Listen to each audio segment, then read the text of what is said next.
সবাই কেমন আছেন? আশা করি সবাই ভালোই আছেন। আপনাদেরকে আজকে আবারও ভিন্নধর্মী একটা ভিডিও নিয়ে আপনাদের সামনে হাজির হলাম। এটা হচ্ছে যে আসলে আমার ভাগিনা, এই যে কালো শার্টটি পরা দেখতেছেন, ভাগিনা ওর জন্মদিনের জন্য কিন্তু আজকে এই আয়োজন। তো মূলত আপনাদেরকে আসলে বলতে চেষ্টা করছিলাম যে আসলে যারা মামা হয়েছেন তারা কিন্তু বলতে পারবেন যে ভাগিনাদের আসলে যে আবদারগুলো, এই আবদারগুলো কিন্তু মাঝে মধ্যে কিন্তু আপনাদেরকে রাখতে হয়। সেই জন্য ভাগিনা কিন্তু বলতেছে যে ওর বার্থডে করবে।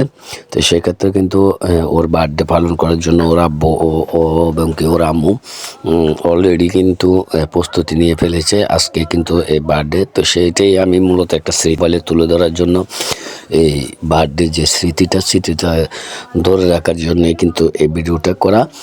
তো ওর বানায় আসলে এই জন্মদিন আজকে কিন্তু হাঁটি হাঁটি পা পা করে কিন্তু আজ শনিবার ও মোটামুটি 5 বৎসরে কিন্তু পা দিয়ে ফেলেছে। 4 বৎসর শেষ করে কিন্তু 5 বৎসরে পা দিয়ে ফেলেছে।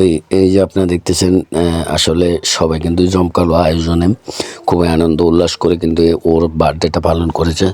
তো আপনারা আসলে এরপরে আরেকটা কথা হচ্ছে যে যদিও আমাদের মুসলিম ধর্মে কিন্তু এই বার্থডে পালন করা নাই, সেক্ষেত্রে কিন্তু বাচ্চাদের আবদার রাখার জন্য কিন্তু আসলে সময় সময় কিন্তু এই কাজগুলো করতে হয়।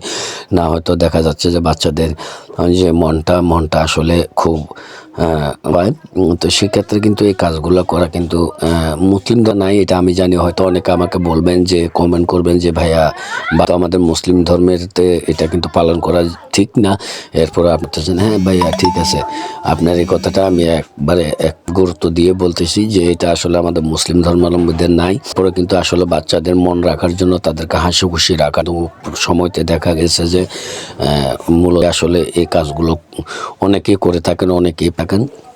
তো আমরাও কিন্তু আসলে বা কথা অনুযায়ী কিন্তু এই কাজটা আসলে ওর মনটা আনন্দ রাখার জন্য কিন্তু ওর বার্থডেটা পালন করি।